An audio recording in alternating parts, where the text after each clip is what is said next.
Hello and welcome to In the Kitchen with Mary Mac.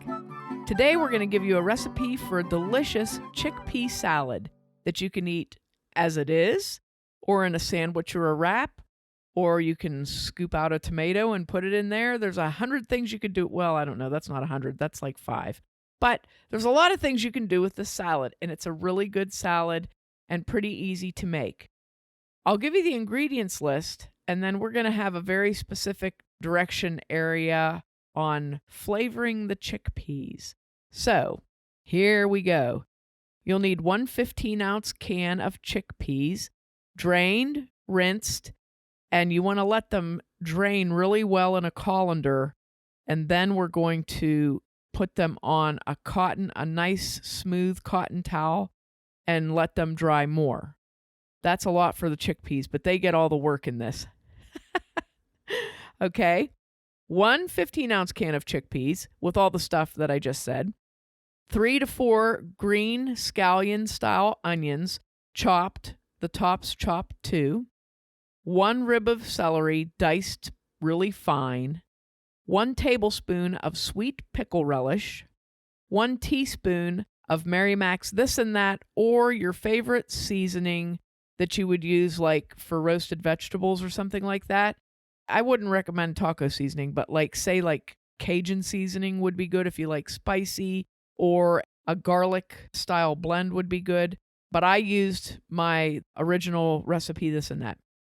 Okay, 1 to 2 teaspoons of olive oil. You'll need a medium-sized bowl. You'll need a medium-sized skillet. And then you'll need vegan mayonnaise or regular mayonnaise if that's what you like to use. So this recipe is a vegan recipe, but if you want to just make this and you're not vegan, but you love vegetables and chickpeas and things like that, you can just use regular mayonnaise or whatever mayonnaise you like. As I said, you're going to drain and rinse 1 can of chickpeas, and you want to let them drain out really good in the colander after you rinse them. And then you're going to lay a cotton towel, and they're usually called a flour sack towel. So this is a towel that doesn't have loops on it. Or if you have one that, let me just say this, you don't want to get the lint from your towel onto your chickpeas, okay? So pour your chickpeas real carefully out onto a towel and kind of roll them around and pat them with the edges of the towel. Just be kind of gentle. You don't want to break them up. You just want to get them good and dry. When they're nice and dry, pour them into a medium-sized bowl and sprinkle them with that 1 teaspoon of seasoning. And you want to stir them all around so that the seasoning coats them really good. Heat your olive oil in the skillet, and you want it to be like medium low, not too hot. You don't want these to like deep fry or something. You just want to cook them a little bit. What the point of this is we're going to put those seasoned chickpeas into the skillet with the olive oil and just gently kind of roll them around and turn them and fold them over, because you want that seasoning flavor to kind of stick to the chickpeas and penetrate them a little bit. And you want to cook the chickpeas just a little bit so that they're not super hard. They'll be a little bit softer and a little bit creamy. You're only going to cook them for 2 to 3 minutes or so. You'll hear them cooking. You can see in the skillet, you'll be able to see that the seasoning is sticking to them and you won't see any oil left in there, So once you get them to that stage, like I said, 2 or 3 minutes, remove them from the heat and keep stirring them around a little bit and just let them cool in that pan. So they'll continue to cook in the pan as the pan cools down, but you want to keep moving them around, occasionally, and make sure that that coating stays on them. Once they're cool, pour them back into that same bowl that you put the seasoning on them with, because why dirty another bowl, okay? So now you want to take either a food chopper, the kind that you press on that chops, or like a potato masher, and you want to give those chickpeas about 5 or 6 chops or mashes. You just want to do a little bit to kind of break some of them up. Some of them will be whole, some of them will be smashed. So you just do it a couple of times. So now you're going to add in your diced green onions with the tops chopped up, your celery, your pickle relish, and mix that really well.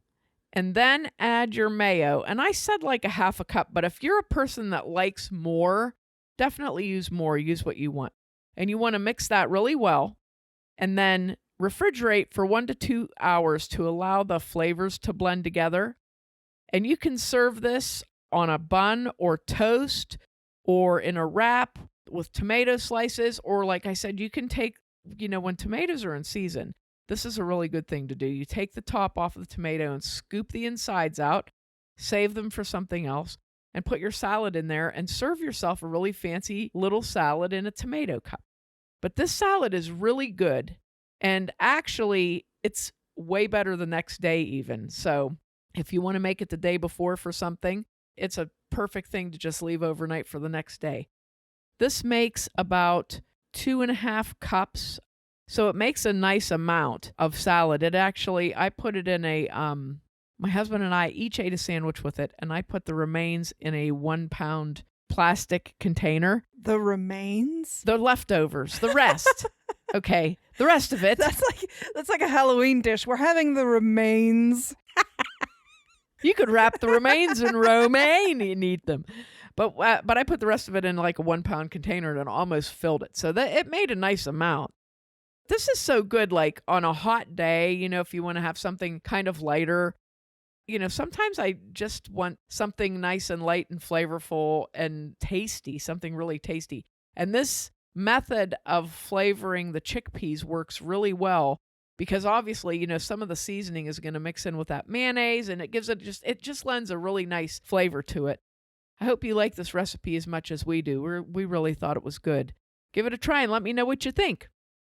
And make sure to check us out online on Facebook at Mary Mac Bakehouse, on Instagram at Mary Mac Bakehouse and Mary Mac Podcast, on Twitter at Mobile Mary Mac, and on our website, marymacpodcast.com. Thanks a lot for listening if you did, and if you didn't, too bad for you.